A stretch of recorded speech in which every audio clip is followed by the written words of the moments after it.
Hello, this is James D'Angelo and welcome to the Bitcoin 101 Blackboard series. Today we're doing part one on a two-part series about 51% attacks. And in this episode we're going to be looking at the cost of doing a 51% attack. Now, you don't have to look too far online to see people already offering prices for you. So if you go to this site right here, coinmetrics.com, you get an up-to-the-minute, up-to-the-second cost. And right now they are suggesting that the price is $758,620,805. Well, when Bitcoin's price was higher, you heard things like even $1 billion. But it's important to calculate these things for yourself, and that's exactly what we're going to do. So what are the ingredients of creating a 51% attack? Well, the attack is mostly hardware. So what you're going to need is a number of ASICs. And remember, ASICs are application-specific integrated circuits. And these are chips manufactured at one of the world's big chip foundries, maybe in China, Taiwan, other places. And the chips themselves are actually pretty small, so they're less than a half-inch square. And these chips, the ASICs, the application-specific thing they do is they do SHA-256. And SHA-256 is an fairly complex algorithm,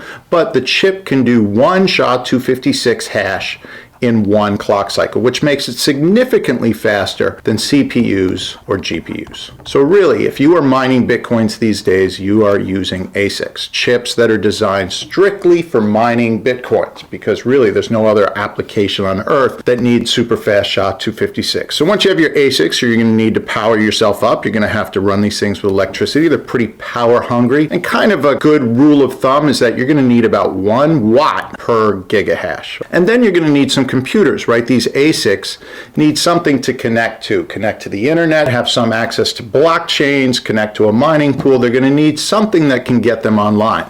But because most of these ASICs now being developed come with a little bit of their special hardware, you can mostly just use really cheap Raspberry Pis. And with one Raspberry Pi, you can even run a number of ASICs. Okay, so you can just think of Raspberry Pi as a very cheap computer. Okay, so now that we have the ingredients, let's figure out how much these things cost. So in terms of buying ASICs, there's a number of companies that are now offering sort of the fastest ASICs available. And to get our baseline numbers, we're going to look at KNC. So let's hop online. And here we are at KNC Miner's page.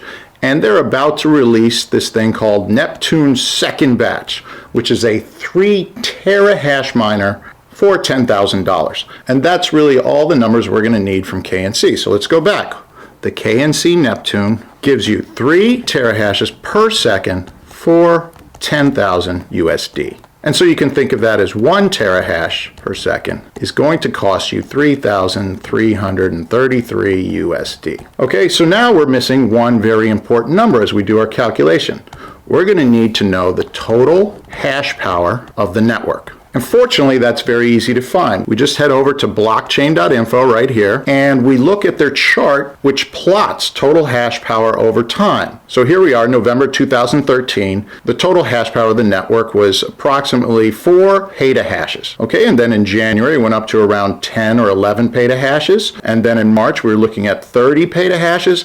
And right now, a pretty good round number is to consider that the network is at 50 petahashes. Okay, so the total hash power of the network today is 50 petahashes per second. And so we know that 1 petahash is 1,000 times bigger than 1 terahash. So if we wanted to run a 51% attack, there are 2 ways to do it. The first way would be to somehow wrestle over half the hashing power from people that are already hashing. Okay, so what you would need to do to get 51% attack is you need to grab around 26 petahashes from current miners. So you'd leave the rest of the network with 24. And that's not perfectly 51%, but for a 51% attack, it's approximate that matters, all right? You just have to be over 50% of the network. And clearly, if we grab 26 petahashes, we'd be pretty close to running a 51% attack. The other way to do it is to add hashing power to the network. So right now it's at 50. If we were to add 51 petahashes to the network right now, this very second, we would have a 51% attack because the total hashing power would suddenly be at 101 petahashes per second. And we would own 51, which again is not an exact calculation, but it's greater than 50%. Okay, so these are the 2 ways that you could do it. And so to calculate our 51% attack for today, let's calculate using the higher number. Let's add on to the network 51 petahashes today and figure out how much that's going to cost. So the first thing we're going to want to do is we're going to want to figure out how many of these KNC miners right here, these 3 terahash per second, that we're going to have to buy to get 51 petahashes. Well, that's pretty easy. We take 51,000 and we divide by 3. Remember, a petahash is 1,000 times a terahash, so this is the calculation we'll need. So let's go to our calculator and we'll type this in. 51,123 divided by 3 equals 17,000. So we're going to need to call up KNC and get 17,000 Neptunes. And we know the price of those Neptunes, they are 10K a piece. Okay, so 10,000 times 17,000 gives you $170 million. So just to get the ASICs to run a 51% attack today, we would need to have $170 million. Okay, so the next thing we need to do is we need to figure out how much electricity we're going to need today to run our 51% attack. And fortunately, that's also kind of available online. So we'll go to this Bitcoin mining profitability calculator. And here, hopefully, it's giving you the current difficulty, but it's actually not even important to know the difficulty as long as we know that we have 51% of the hashing power. Bitcoins per block, again, not that big a deal if we just want to run a 51% attack, regardless of how much we're going to make. But right now, we know for the next couple of years that the amount of Bitcoins that you can earn per block are 25 Bitcoins.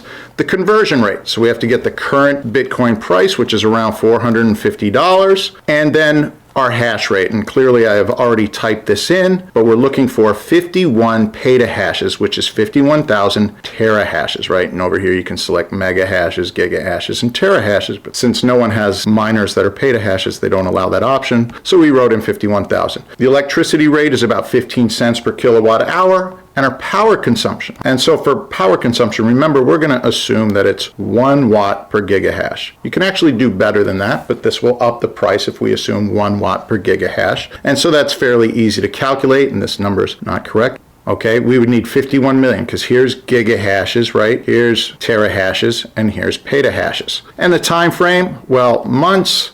We don't really care. We can put in whatever number we want because this thing will give you the price per day and the cost of our mining hardware. Now remember, our mining hardware costs $170 million, but since computers are required to run this mining hardware, and you don't need very expensive computers at all, in fact you can buy them much, much cheaper than you would buy the ASICs themselves, let's toss on another $5 million worth of computing, basically Raspberry Pis, okay? So that our total hardware is going to be $175 million. And again, that number's not truly important, but let's make sure we've got thousands, millions, 175. And profitability decline per year, again, we don't really care. But this thing, fortunately, is now going to calculate our electricity costs. And here it is. Power cost per 24 hours, and that price is in dollars, and we are talking $183,000. So if we wanted to run a 51% attack today, now we have a pretty good price. We've got $170 million just for the ASICs. We've added another $5 million for the computers, and now we've added electricity. And our electricity in the United States was $183, so let's call it $185,000. So our total price is $175,185,000. Well, what's very interesting about this is if you go and look back over here, you see that they're giving you a number of 758 million, and the numbers changed since we started, so it's keeping it up to date. And so, contrary to what we saw before, you would get a current price of running a 51% attack of $175 million. Let's call it $176 million. Okay, now a lot of people are going to have troubles with this. They'll say you can't get all those ASICs today. The hashing power is always going up. You have to take that into account because by the time you get the ASICs, the hashing power is going to go up. But one thing that's clear is that we're significantly less than the price we were seeing on the website. And often we hear in talks, people talk about $1 billion to do a 51% attack. The other interesting thing about this is that this price has actually gone substantially up over the past couple months. A few months ago, this price was under $100 million. And again, the price is going to rely a lot on announcements of KNC and other miners, all right? So if they come in with much, much cheaper miners, or if their prices are going up or whatever, this is going to dramatically change the ability to do a 51% attack. So if someone comes in with a much cheaper version of KNC Neptune, which seems likely, right, you can see that the price might drop from 160 million again to under $100 million. So regardless of what you think about future hashing power growing or whether hardware is limited, theoretically, it seems very clear that for $200 million, we could probably run a 51% attack. And it seems even more likely that if we were going to use something like $600 million, well, we could run better than a 51% attack. We could run a 66% or a 75% attack. And every increase you make over 50% allows you to go back in time and actually start tearing apart the blockchain. And so yes, as we have suggested, the hashing power is growing exponentially. But there is something that counters that, which is new companies are also dropping the prices of ASICs. And in fact, they're dropping the price of hashing power in something that's kind of related to Moore's law. So there's an exponential increase in hashing power in the network, but there's also an exponential increase in price of ASICs. And so this tends to leave the price of running a 51% attack about the same. Now, one thing we have to concern ourselves is that hardware is limited, right? If you went to KNC right now and you said you wanted to buy 51 petahashes, well, it seems likely that they won't have that on hand. Okay, so even if you have the money, you might not be able to put all that online right away. Well, one thing we have to ask right now is what happens if you're an employee of KNC? Well, you have the ASICs right when they arrive at cost. And who knows what cost there is, but say they're doing a 50% markup. Well, then you know while you're holding the chips that you might be able to run a 51% attack at half price. And that issue can be multiplied by another factor, because what if you're an employee at the chip foundry? If we realize that there are actually people sitting at these chip foundries, right? The employees of these semiconductor plants, and there's a number of them, right?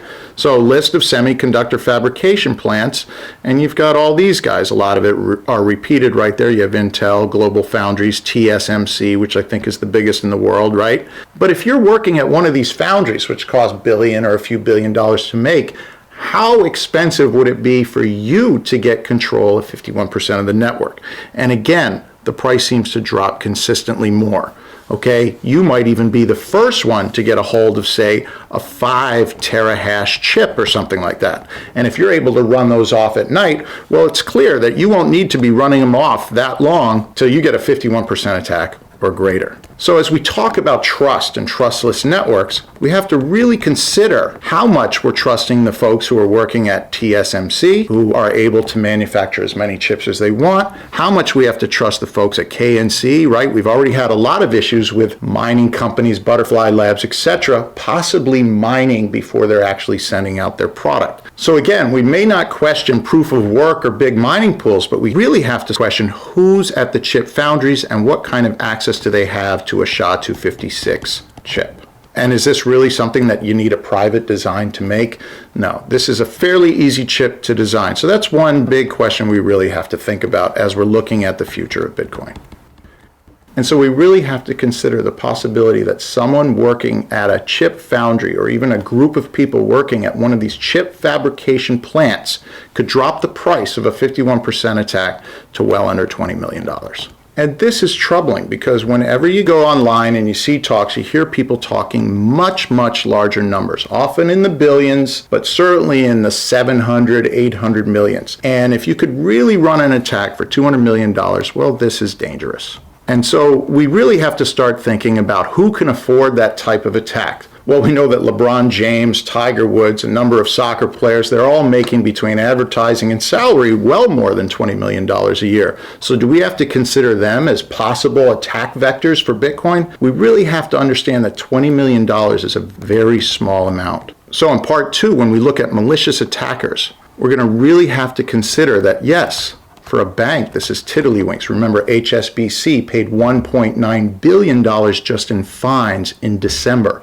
So $20 million, $100 million, $200 million, $500 million is really not that big a deal to the banking industry, certainly if they were going to get together. But people talk about a sovereign, like a country that feels like their financial power is going to be evaporated by Bitcoin running this attack. And some of these sovereigns may have access or even control of chip foundries. But think about that. But then we have to think that even just a regular old terrorist, right? And not all terrorists are poor. In fact, most of them aren't. Okay, Osama bin Laden's father was a billionaire. He was constructing half of Saudi Arabia. A lot of terrorists have a lot of money. And $20 million just starts to sound a little bit like $20 million. Starts to look very dangerous for Bitcoin. And certainly, if you were going to run a malicious attack, you have to consider that there's more than one thing you can do. You can add hashing power, but you can even buy up coins. And as you're hitting with a 51% attack, maybe you'll dump millions of dollars of coins at the same time to really make the price drop. Or, and we'll talk about both of these in the next video, there might be a way to lure miners away from Bitcoin as you're running an attack. Okay, and the real key here is not to land us with a specific price, but it's really to start to consider how inexpensive the price of a 51% attack might be. And then at the very end of part 2, we're going to look at some of the methods that we might be able to use. One proposed by Gavin Andreessen in 2012, so it's almost 2 years ago, that we could put in algorithmically to make it more difficult and more imposing for an attacker to attack Bitcoin. So I hope this helps. Please stay tuned for our next video when we really look at all the shenanigans that can happen with a 51% attack. And it's not just double spending. Some really devilish things that can be done with a 51% attack that cannot be done with a 49% attack. So please stay tuned for that. And remember to like, comment, subscribe, do whatever it is you do, and we'll catch you at the next video.